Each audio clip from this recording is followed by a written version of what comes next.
ibihe byiza aho dukurikiye reka mwifurize amahoro y'Imana guha ikaze muri iki kiganiro cyacu cyo kuri uyu munsi turi tariki ya 25 ukwezi ukwa gatandatu umwaka 2025 nge nitwa Peter guha ikaze kuri umuyoboro wacu Ijwi TV. Reka ikiganiro naguteguriye cyo kuri aya manywa gitangirire mu ngingo z'ingenzi ingufitiye kuri uyu munsi tugiye kugarukaho muri iki ikiganiro. Ndabanza inkuru zivugwa mu Rwanda nkubwire ko Perezida wa Repubulika y'u Rwanda Paul Kagame yahuye n'uwahoze ari Perezida wa Nigeria Olusegun Obasanjo. Ndaza kwerekeza mu zindi nkuru ziri kuvugwa ahandi hano hatandukanye mu Rwanda, ariko kandi ndaza no kwerekeza mu karere k'ibiyaga bigari nkubwire ko Museveni yamaje kwemeza ko NRM ishyaka ayoboye rizongera kwiyamamaza kandi ari uzarihagararira mu matora ateganijwe muri iki gihugu muri manda ikurikira. Nderekeza ku ruhando mpuzamahanga ndakubwira ko Perezida wa Leta Zunze Ubumwe za Amerika Donald J. Trump amaze kwemeza ko agomba kujya nawe ku rutonde rw'abahanira igikombe cy'amahoro mu isi gisanzwe kizwi nka Prix Nobel. Ndaza kurangiriza iki kiganiro cyacu mu biri kuvugwa mu burasirazuba bwo hagati. Ndakubwira ko Iran irimo irakukumba nta mpuhwe nta kubabarira abakorana bose na leta y'abasioniste iyoborerwa i Tel Aviv ikayoborwa na Benjamin Netanyahu. Reka tuze turambure kino kiganiro nyuma y'aka karuhuko gatoya akurikira.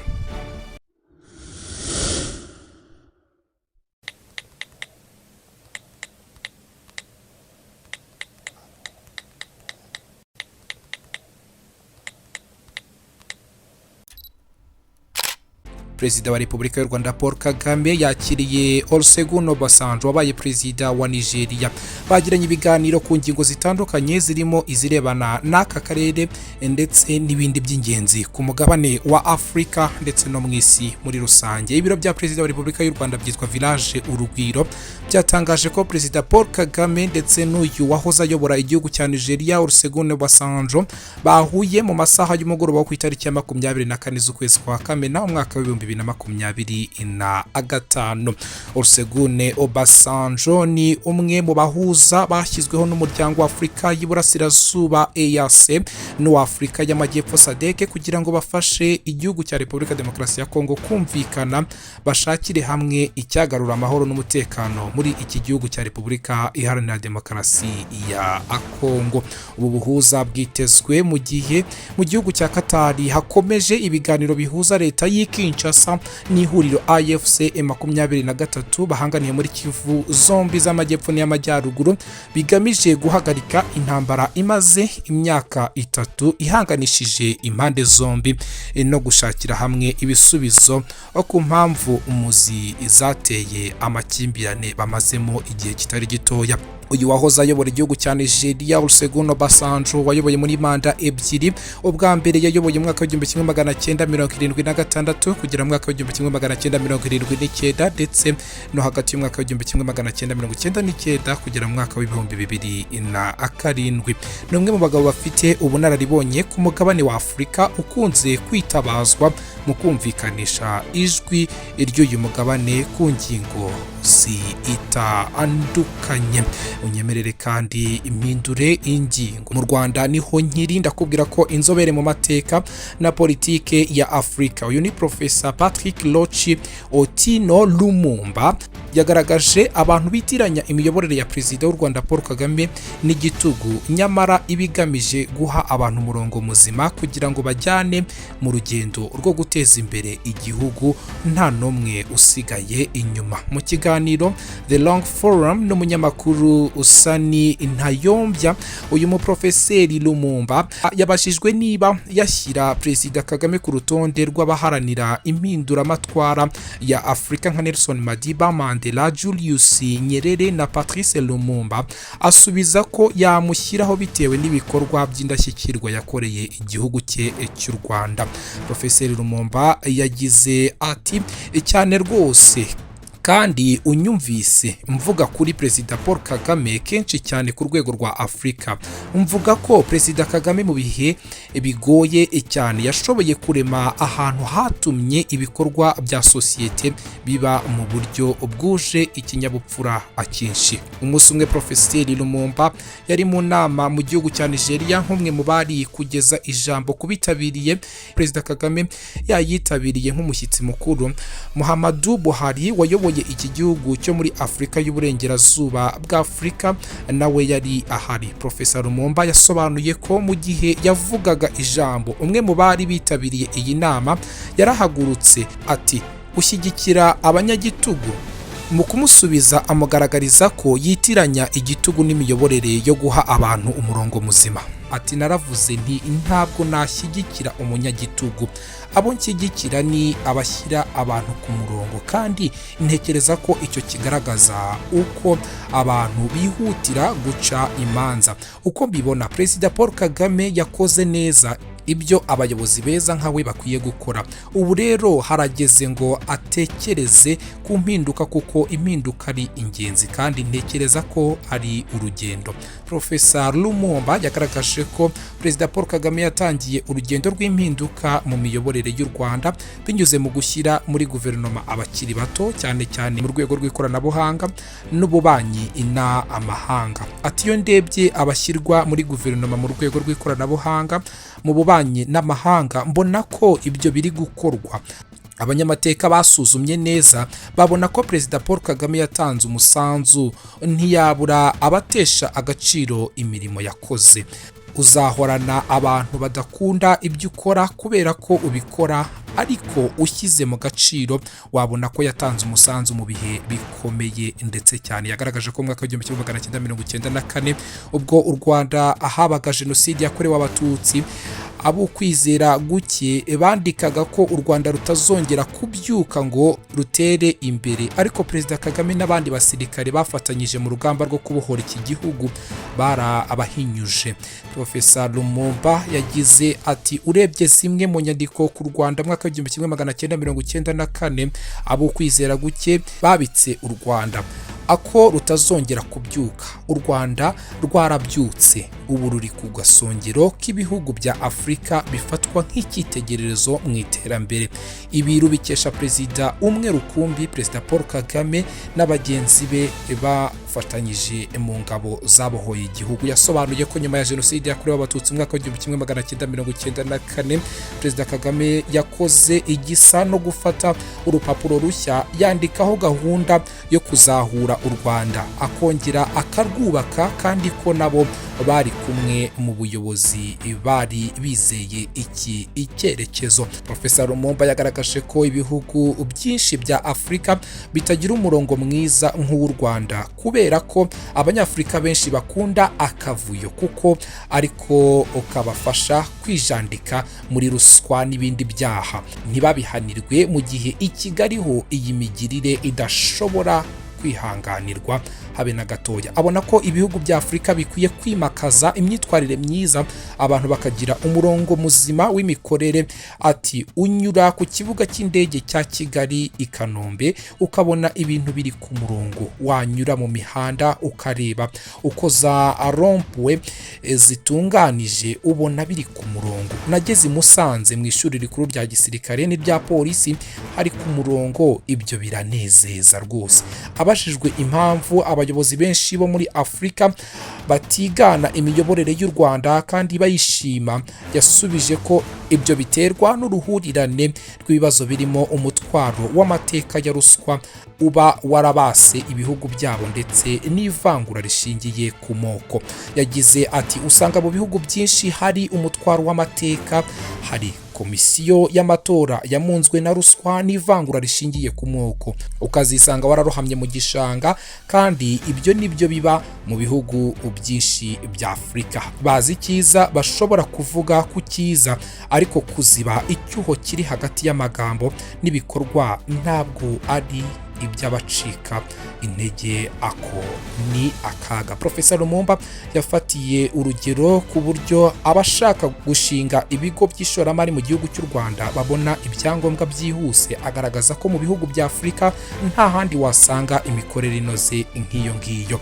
Mu gihe ibihugu byo muri Afurika byakwigana ibibera mu Rwanda, Professor Lumumba abona ko byabifasha kugera ku cyerekezo cy'umuryango wa Afurika yunze ubumwe African Union cy'umwaka wa 2063 ndetse n'intego z'isoko rusange rihuza uyu mugabane wa Afurika. Amasezerano yaryo arishyiraho iri soko yasinyiwe i Kigali ubwo Perezida wa Repubulika y'u Rwanda yari umuyobozi wa Afrika yunze ubumwe. Ati mu karere ka Afurika y'Iburasirazuba dushobora kwigana ibibera muri Kigali, twaba turi mu cyerekezo cyiza mu buryo bwatungura benshi kandi byaba ari nk'ibice by'inyubako biganisha ku gushyira mu bikorwa gahunda ya Afurika yo mu mwaka w'2063 ndetse n'isoko rusange rya Afurika. Ndakwibutsa ko uyu mugabo Professor Lumumba ari umunyakenya w'inzobere mu mateka ndetse na politike yo kuri uyu mugabane wa Afurika muri rusange. Amenyerewe mu mbwirwaruhame zikomeye cyane yagiye atanga, akomeje no kugenda atanga ku rwego rwa Afurika ndetse n'uruhando mpuza amahanga. Reka nitse ngaruke nerekeza hanze y'u Rwanda, ndahera mu karere k'ibiyaga bigari nerekeza ahandi hatandukanye ku isi mu makuru naguteguriye yo kuri uyu munsi ku manywa.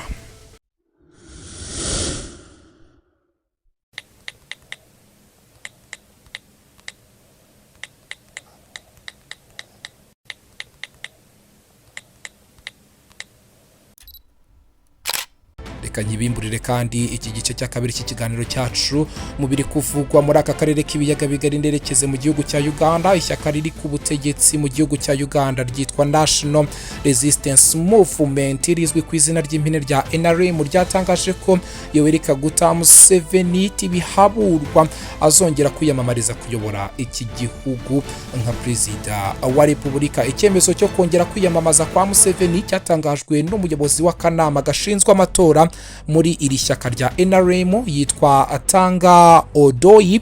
Yavuze ko biteganyijwe ko Perezida Yoweri Kaguta Museveni azafata inyandiko zimwemerera guhagararira iri shyaka rya NRM mu matora ya perezida ateganijwe muri uyu mwaka ku itariki ya 28 z'ukwezi kwa Kamena umwaka wa 2025 nibwo izi mpapuro azazishyikirizwa.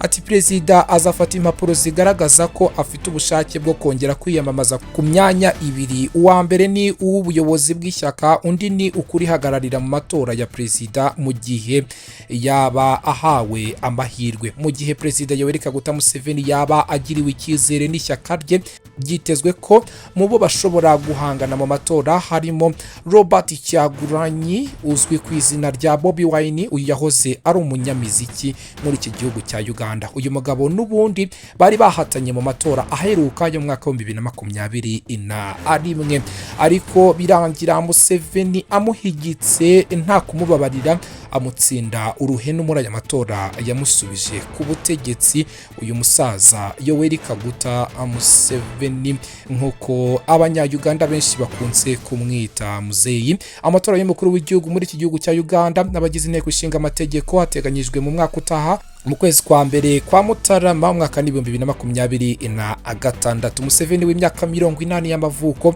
yayoboye Uganda kuva mu mwaka w'1986, ibimushyira ku mwanya wa 4 ku rutonde rw'abayobozi bo muri Afurika batinze ku butegetsi, nyuma y'abandi barimo nka ba Paul Biya ndetse n'abandi batandukanye barimo ndetse na perezida wa Congo Brazzaville ariwe Denis Sassou Nguesso. Abasirikare bakuru muri iki gihugu kandi cya Uganda, muri Uganda abasirikare bakuru ngo babiri bafite amapeti yo ku rwego rwa koloneli bafunzwe hashingiwe ku itegeko ryatanzwe n'umugaba mukuru w'ingabo z'iki gihugu cya Uganda. Uyu ni General Muhoozi Kainerugaba.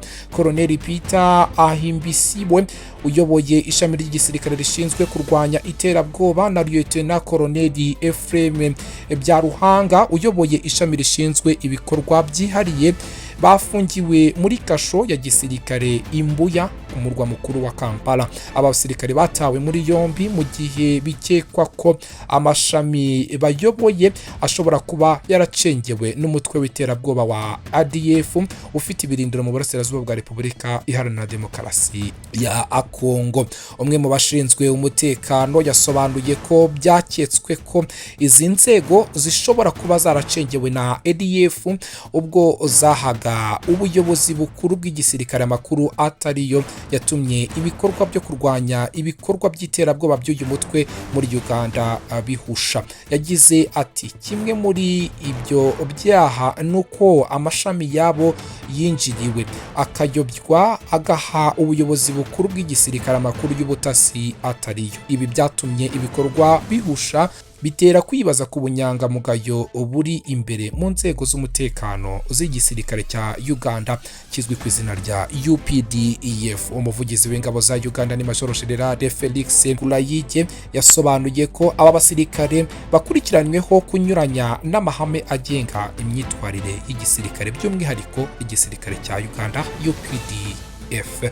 Reka mve ku mugabane wa Afurika ndirekeze muri Leta Zunze Ubumwe za Amerika. Umudepite wo muri Leta Zunze Ubumwe za Amerika Barry Carter yandikiye komite itanga ibihembo by'amahoro Nobel ayimenyesha ko Perezida Donald J. Trump arikwiye kuko yagize uruhare rukomeye mu gahenge katangiye hagati ya Israel n'igihugu cya Iran. Byari bimaze iminsi biri gukozanyaho intambara, ivumbi ritumuka mu burasirazuba bwo hagati kubera ibisasu byinshi byanyuranyuranagamo hagati y'ibi ibihugu. Uyu mudepite yagaragaje ko Trump yakumiriye umugambi wa leta ya Iran wo gutunga intwaro kirimbuzi abinyujije mu gutera igitero gikomeye cyakozwe n'ingabo za Leta Zunze Ubumwe za Amerika zakabye ku bikorwa bitunganya ingufu za nucleaire ku itariki ya 22 z'uku kwezi umwaka wa 2025. Kuva tariki ya 13 z'ukwezi kwa Kamena ubwo Israel yatangiraga kugaba ibitero ku gihugu cya Iran no ku murwa mukuru Tehran byahawe izina rya Operation Rising Lion, ibihugu byombi byahanganye bikomeye cyane byohererezanya za misile kugeza ku itariki ya 24 z'uku kwezi. Ni ku munsi w'ejo hashize ubwo Donald J. Trump yabisabaga guhagarika ibi bikorwa byo kurasana mu buryo bwagaragaye nko gutegeka bitari byoroshye rwose. Ku itariki ya 24 z'uku kwezi Trump yagaragarije Israel na Iran byarasanagaho nkaho batazi ingaruka mbi izibi bitero, abisaba kubahiriza agahenge. Anashimangira ko Iran itazongera kubaka ibikorwa remezo bitunganyirizwamo izi ngufu za nucleaire. Dr. Carter yagize ati ijambo rya Donald J. Trump ryagize uruhare rukomeye mu bwumvikane abenshi batekerezaga ko budashoboka. Perezida wa Leta Zunze Ubumwe za Amerika yanafashe icyemezo gihamye cyo guhagarika umugambi wa nucleaire wa Iran, anakora ibishoboka kugira ngo igihugu gishyigikira cyane iterabwoba ntikizashobore kugira intwaro za kirimbuzi. Iki ni igihugu cya Iran yavugaga. Yasobanuye ko kubera ko igihembo cy'amahoro cya Nobel gihabwa indashyikirwa mu guharanira amahoro, gukumira intambara no guteza imbere umubano n'amahanga, Trump yujuje ibisabwa kugira ngo nawe azagihatanire. Ati kubwiza impamvu ntanze Donald J. Trump, perezida wa Leta Zunze Ubumwe za Amerika wa 47 kugira ngo azashyirwe mu bazahatanira igihembo cy'amahoro cyitiriwe Nobel gihabwa abaharaniye amahoro ku isi. Leta ya Pakistani nayo mu cyumweru gishize yasabye ko Donald J. Trump ashyirwa ku rutonde rw'abahatanira igihembo cya Nobel kizatangwa mu mwaka wa 2026. Isobanura ko yagize uruhare rukomeye mu guhagarika intambara yari ihanganishije iki gihugu cyabo cya Pakistani n'igihugu cy'Ubuhinde mu kwezi kwa Mata ndetse n'ukwezi kwa Gicurasi uyu mwaka. Mu kiganiro n'abanyamakuru rero cyo mu cyumweru gishize, uyu perezida wa Leta Zunze Ubumwe za Amerika Donald J. Trump yagaragaje ko nta cyizere afite cyo guhabwa iri shimwe kuko ngo iyo iritanga iba ikorera mu kuri, iba yararimuhaye inshuro 4 cyangwa 5. Yasobanuye ko rihabwa gusa abaharaniye ukwishyira ukizana akwa amuntu. Reka nsose iki kiganiro naguteguriye kuri uyu munsi mubwira ko urwego rw'ubukorerabushake rushamikiye ku mutwe wihariye wa Islamic Revolution Guard Corps ni igisirikare cyihariye cyo mu gihugu cya Iran ruri mu bikorwa byo guhiga bukware bikomeye cyane abo wita intasi z'igihugu cy'abasioniste aricyo cya Israeli ziri muri icyo gihugu cyabo cya Iran, aho benshi bamaze gutabwa muri yombi, imihanda igafungwa ndetse bamwe bakanicwa ku mugaragaro izuba riva. Uru rwego ruzwi nka Basiji Paramilitary Force rubarizwamo abakorerabushake barenga miliyoni 10 biganjemo abasore, abahoze mu gisirikare n'abandi bose bafite ubushake. Gusa nta mushahara bahabwa muri akazi, nubwo bahabwa ibindi bibafasha mu buzima bwa buri munsi, dore ko babayeho mu buzima bwa gisivile.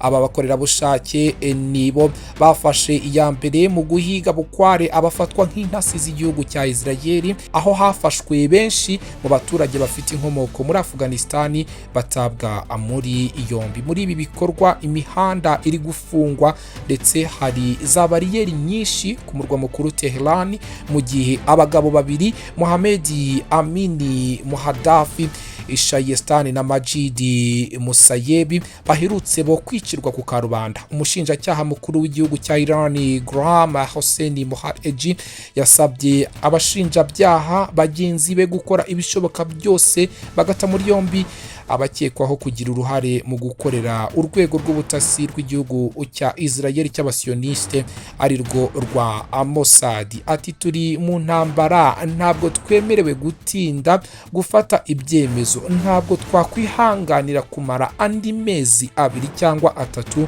kuri iyi ngingo. Abatavuga rumwe n'ubutegetsi bw'igihugu cya Iran bateye hejuru, bo bavuga ko ibi bikorwa birimo kwibasira abaturage basanzwe barimo n'abafashwe bafotora inzu zo guturamo bagahita batabwa muri yombi, nyamara ntaho ibikorwa byabo bihuriye na politike muri iki gihugu. Bavuga ko ibi bikorwa byibutsa uko ibintu byari bimeze mu mwaka w'1979 ubwo muri Iran habaga impinduramatwara, ari nabwo urwego rwa Basiji rwashyirwagaho. Icyo gihe rwari rufite inshingano yo kugarura ituze mu baturage ndetse no guhangana n'abaturage badashyigikiye ubutegetsi bw'abatola bari bagiye kuyobora iyi impindura amatwara yo muri iki gihugu cya Iran.